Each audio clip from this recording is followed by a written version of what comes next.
If you're alive in the early 2000s, then you probably heard the name Ed Hardy, and maybe along with some images of roses, skulls, and maybe a tiger's face. And if you're around my age, then you're probably barely sentient during this time, so you don't really understand what exactly happened with Ed Hardy. And that's exactly why I dove headfirst researching about Ed Hardy and the clothing line. Today I'm going to briefly go over Ed Hardy's career. Yes, he's a real human. He's not made up like Aunt Jemima. The rise and fall of the Ed Hardy clothing line, what the brand is doing now, and what Ed Hardy is up to.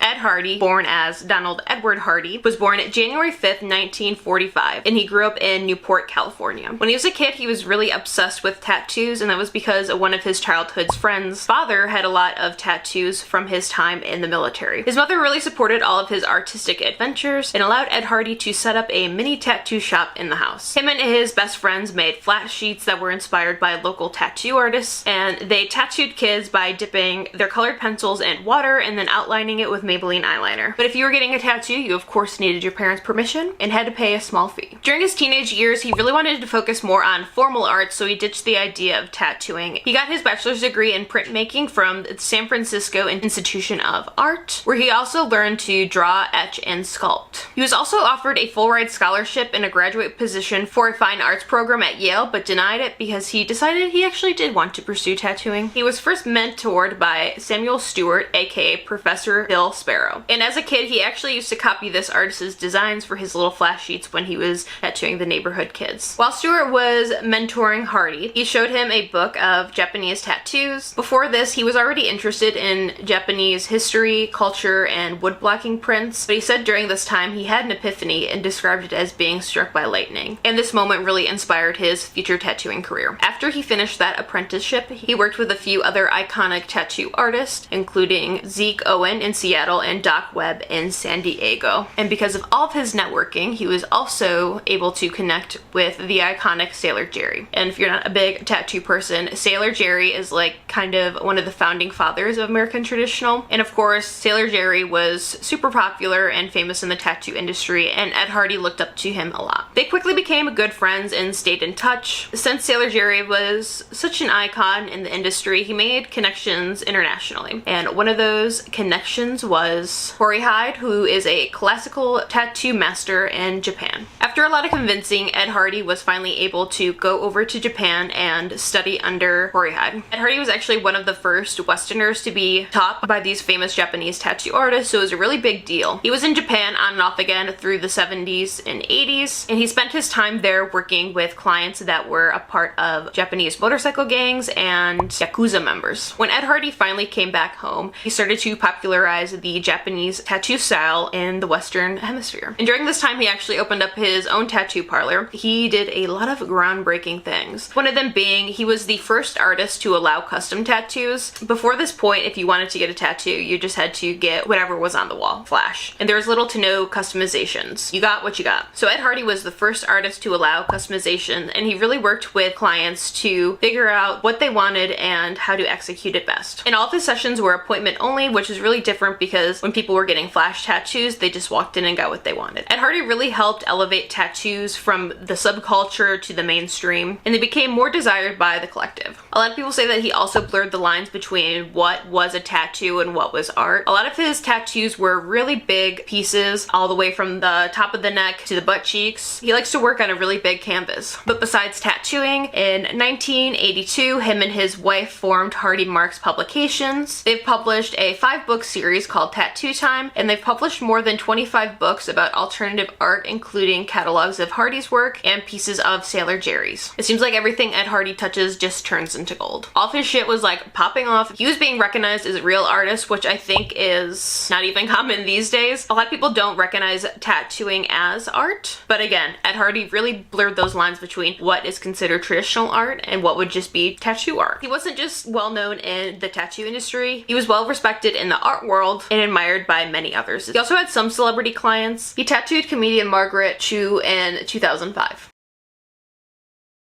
But now we're gonna get into the clothing brand. I had a hard time figuring out everything because the story changes depending on who you're listening to and what you're reading. According to this article I read, it says that in 2000, Ed Hardy and a company called Cho USA worked together to form Hardy Life, which is now known as Hardy Way LLC. This is the business that owns the Ed Hardy brand and all of the trademarks. Looking back at this time, Ed Hardy talks about how he didn't really do his due diligence with this process. He kind of just signed some paperwork instead of looking it over with the lawyer. And with this business, at one time he had up to 70 sub-licensees, which brings us to one of the most famous ones. But I don't know how to say his fucking name because I don't speak French.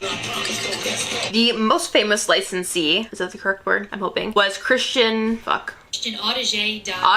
Christian Audigier. This is the last time I'm going to say his name. I'm just going to refer to him as Christian. And he really created the brand Ed Hardy that we know and some of us love today. But who is Christian? Christian is a French designer, and he dropped out of school when he was around 14 or 15 because he wanted to start working in the fashion industry. He really specialized in making jeans at first, inspired by rock and roll, specifically the Rolling Stones. His denim line got really popular, and McKean Jeans picked him up and moved him to the United States, where he worked there for a while. He also worked with Guess, Levi, Diesel, Von Dutch, and more. But Von Dutch is really what put him on the map. He started working for Von Dutch in 2002 and helped create the iconic trucker hat inspired by Americana culture. And he really made the brand explode because of his connections with celebrities and getting them to endorse their products. Most notably, Queen Britney Spears and... fucking little telltale rat! Anyway, you're a rodent. And Justin Timberlake. All this happened because he met Britney Spears and convinced her to start wearing the trucker hat. Soon after, Britney Spears and Justin Timberlake split, and on all the magazine covers, they were both wearing Von Dutch, and that just sent the sales through the fucking roof. Okay, so I couldn't find any magazine covers with them wearing Von Dutch, but again, this is 2005 and we're not like documenting everything on the internet yet. So here are some horrible covers from Us Weekly. That exposure really helped to grow the brand. Christian ended up leaving Von Dutch in 2007, but before then he started working on Ed Hardy. So this is another like weird timeline thing where I can't figure out, because Christian said that he went up to Ed Hardy saying that they should make a clothing brand together, but Ed Hardy said like, I don't want really anything to do with this, I'm not really interested. But then he agreed to license out the trademarks and the designs. The story is different depending on who you talk to, but just know that he made like the Ed Hardy that we know of. But if you look at all of Christian's designs, it says Ed Hardy by Christian Audigier. If I'm understanding everything correctly, it's Christian licensed Ed Hardy through his holding company called Nervous Tattoo. So he was licensed from Ed Hardy, but then continued to sublease to other people, which is how Ed Hardy had up to 70 sub-licensees at one time. So I just wanted to show a couple examples of like Ed Hardy with Christian versus like when he's licensed it out. Everything that Christian's done, it says like by Christian Audigier under Ed Hardy, but then you'll see some Ed Hardy pieces that just say his name. So I think those are like when he licensed it out to other people. At one point, you could find Ed Hardy on just about everything. Ed Hardy was on shirts, hoodies, sweatpants, bags, purses, shoes, wedges, sandals, socks, cologne, lotion, perfume, condoms, notebooks, pencil cases, drinking glasses, jewelry, scarves, makeup, nail files, and the list just goes on and on. When I just started writing this video, I was scrolling on Poshmark and just like fucking cackling in my bed because it just like the amount of things just seemed endless. Ed Hardy also did some collabs. If you notice in my Bulldog notebook at the beginning of this video, that was a collab with Lisa Frank. And I think there's also collabs with Converse and Vans. It's really hard to get a grasp on everything because this was like the early 2000s and not everyone was just documenting everything on the internet like we do nowadays. But this shit was like HPV. Everyone had it. If I can go back in time and get a license or maybe work on the design team, I have 3 products that I would propose. Ed, no longer farty. This would be an anti-gas and anti-acid medication. The second one would be Ed Hardy on. Maybe it could be just like a collab with a sex toy company. Get like a nice fluorescent pink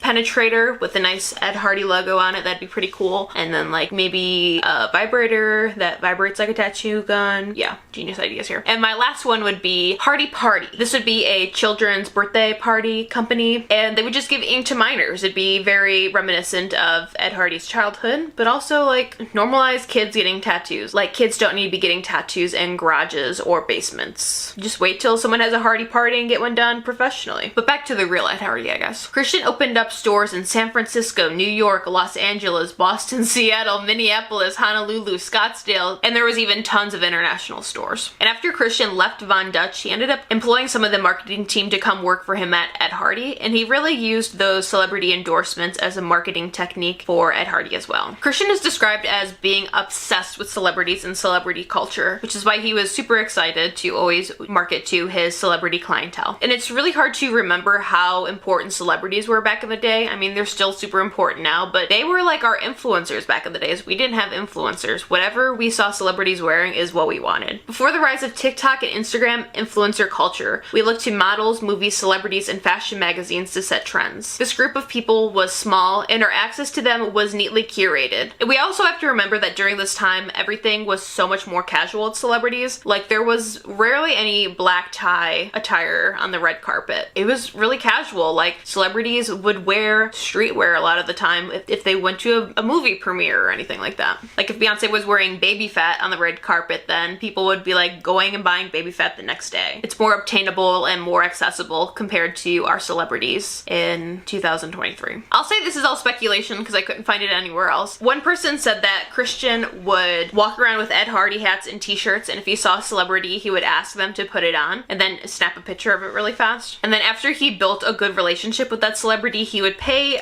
the celebrity to wear Ed Hardy. Then he would pay paparazzi to take pictures of that celebrity in Ed Hardy. At this time, Ed Hardy could be seen on everyone. The iconic girlies like Fergie, Madonna, Britney, and Paris. And I feel like in these pictures, it looks like Madonna and Paris are kind of in that situation where he's like, can you put this on really quick so I can take your picture? It doesn't look like they're wearing it with like their heart, you know what I mean? Like, Fergie looks like she's wearing it because she loves Ed Hardy. And of course, we have our iconic men wearing it too. Snoop Dogg, Hulk Hogan, T.I., and Bret Michaels. Even the Disney kids were wearing it. Ashley Tisdale, Vanessa Hudgens, Corbin Blue, Miley Cyrus, Nick Jonas. And it was even featured in 17 Again.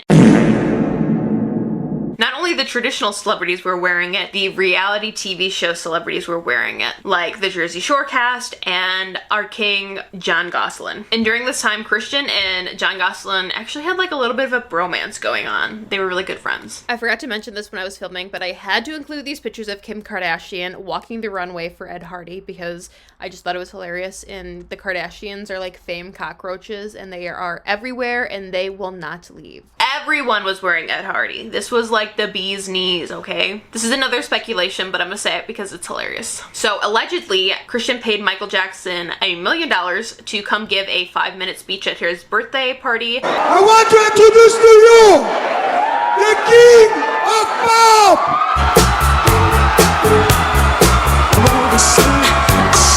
Michael Jackson! I'd like to say it's wonderful to be here for Christian to celebrate his 50th birthday. God bless you, man. And in my opinion, not only are you a wonderful artist, you're a wonderful human being, and the king of fashion. Yeah! The king of pop! I love you. Happy birthday. It's giving Saul Goodman. While I was researching this, I stumbled upon Christian's YouTube channel. It's, you know, not really that popping, but it was hilarious because it's all videos from like the early 2000s. And there was like these clips of someone interviewing Britney Spears. Happy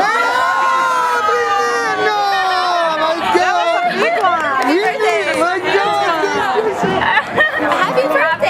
Oh, you don't know what she did? Let's do a picture together? Britney Spears is here, guys. Is it important to be to Christian's father for you? Of course, definitely. What do you like about him? He's amazing. He's amazing. And then like you just see her dad like pulling her away from from the fucking interview. It was just very cringy. The Ed Hardy clothing line ended up peaking in 2009, where they made $700 million in 1 year, which is insane because at this time, I don't know if it's still to this day, Supreme is worth $1 billion and has never made so much money in 1 year. While the clothing line was doing amazing, Don Ed Hardy was really starting to get some shit. A lot of people started looking down on him, calling him a sellout, but there really wasn't anything that Ed Hardy could do. And he says that he was really mortified about everything going on.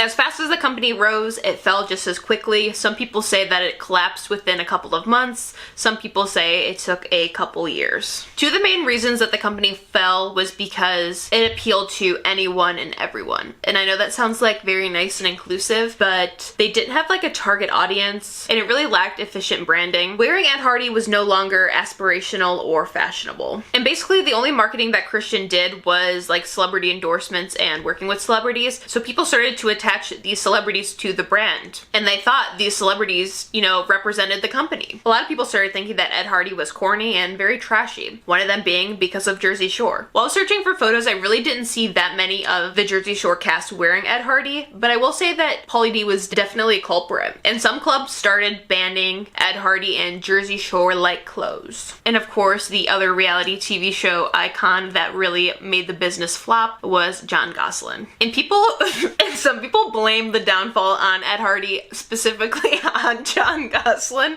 because when the whole cheating scandal came out, Jon Gosselin was wearing Ed Hardy and it was plastered on every fucking magazine at the time. It became like the attire for deadbeat dads. No one wanted to be seen wearing this shit anymore. A quote from the New York Post says, "It doesn't matter that Madonna and Adrian Brody also wore clothes with his art. Jon Gosselin was the uncoolest person on the planet, and now he is simultaneously with Ed Hardy." T.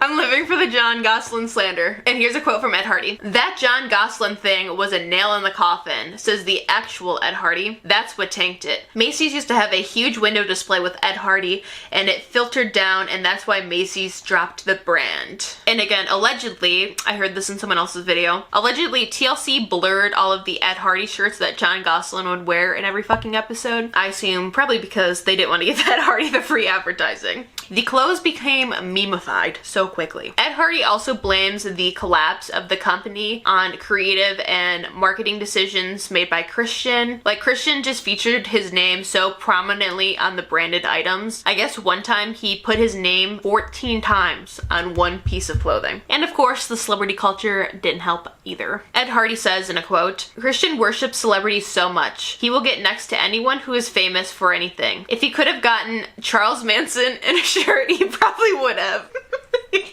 But of course, Christian just blames everything on Jon Gosselin. In 2009, Ed Hardy ends up suing Christian and his holding company Nervous Tattoos for $100 million for a breach of contract, claiming that Christian withheld royalties by under-reporting sales and launched his eponymous. What even is that fucking word? Eponymous. And launched his eponymous line against the terms of the licensing agreement. So instead of it just being Ed Hardy, he made it Ed Hardy by Christian. How do you say his fucking last name? Christian Audigier. Audigier. It became Ed Hardy by Christian Audigier and not just Ed Hardy like the licensing agreement said. And Ed Hardy says that he was not happy about that. The case was eventually settled, but the damage had already been done. In 2010, the company was in shambles, stores were closing down everywhere, and everything was being liquidated. In 2011, Christian sold Ed Hardy for $64 million. Christian ended up passing away in 2015, R.I.P. King, which was also the same year that Jon Gosselin buried his Ed Hardy shirt on live TV. Ed Hardy eventually bought the rights back and took a minority stake of 15% in the company. The company was relaunched in 2018 and was primarily sold in Europe and China, but that was very short-lived. But nowadays, I feel like Ed Hardy is having a little bit of a revival. I don't think it'll ever be back to what it was. I think I heard Old Loser in Brooklyn talk about this, or I'm not sure if it was someone else on TikTok, but they said that there has been like a boom of Y2K. I mean, there is a reason why nostalgia became such a theme during COVID era. And that's why, you know, Y2K just absolutely exploded during the pandemic. It was climbing before then, but as soon as COVID hit, like people were desperate for fond memories. And it's not because someone on TikTok like wore all pink little bejeweled outfit and that's why Y2K got popular. No, there are other worldly factors. People also link the revival of Y2K to the crashing economy, but also the trend of skinny being back in, which I don't believe. Just saying, I don't think that body type should be a trend. If you all watch my videos, you know that. When they relaunched in 2018, they collabed with Misguided, Illustrated People, Selfridges, ASOS, and Topshop. In 2019, the brand carried out a further global collaboration with Rose in Good Faith, and now there is a website that you could buy Ed Hardy on. I'll have it linked down below. It was pretty cute, and I was like gonna buy some things for the video, but of course they only go to a size extra large, so I couldn't fit into anything. Love that. On the website, they have their Y2K designs, but they also have some newer men's and women's stuff. There's accessories, hats, bags, blah, blah, blah. But they also have some custom pieces and some more luxury pieces, which I thought were really cool. Like they have some hand-painted leather jackets, which are really cool. The line is called Appointment Only, and it's a luxury line that's curated and designed by Kevin Christina, who is the creative director of Shop Your Own Brands, and he's helped Adam Levine work on his men's collection for Kmart. I didn't know that there were still Kmarts around. I live in Illinois. I don't think there's any around here. And he was also on season 4 of Project Runway, which we love. Nowadays, you can buy secondhand items of Ed Hardy on places like Poshmark, Depop, and eBay. You can buy new pieces from Amazon, like their perfumes, colognes. Kohl's actually sells some Ed Hardy bags. PacSun has some clothes. There's even some exclusive Ed Hardy pieces at Urban Outfitters. And right now, at the time of making this video, Ed Hardy also has some collabs with Dolls Kill and Fashion Nova. And of course, I was snooping around to see what Don Ed Hardy was up to these days. Ed Hardy hasn't posted on his personal Instagram since 2021, but I assume that he is just doing his art stuff since he's been retired from tattooing since 2008. Don Ed Hardy says that he splits his time between Honolulu and San Francisco, where he has studios. And if you're into art, specifically like Japanese art, I recommend going and checking out his website. He has amazing art and these really beautiful exhibits. Looking back at the early 2000s, Ed Hardy can laugh at everything that happened. He really is just still in disbelief of what really went down. And I'm sure all that money wasn't too bad either. And getting all that money from, licensing out his stuff, he was able to really focus on all of his art. Thank you so much for watching this video. If you liked it, make sure to hit that like button and maybe leave a comment. And of course, hit the subscribe button. Let me know if you're interested in any other fashion commentary videos or if there's a specific brand that you would like me to deep dive. I'm trying to transition more into like commentary, specifically fashion commentary. So I thought like a nice kind of tattoo fashion related would be a nice segue into my transition. And if you're just so in love with Ed Hardy after watching this video, try and shop secondhand Ed Hardy first before you make any new purchases. Let's try and thrift before we go and buy fast fashion, babes. Peace!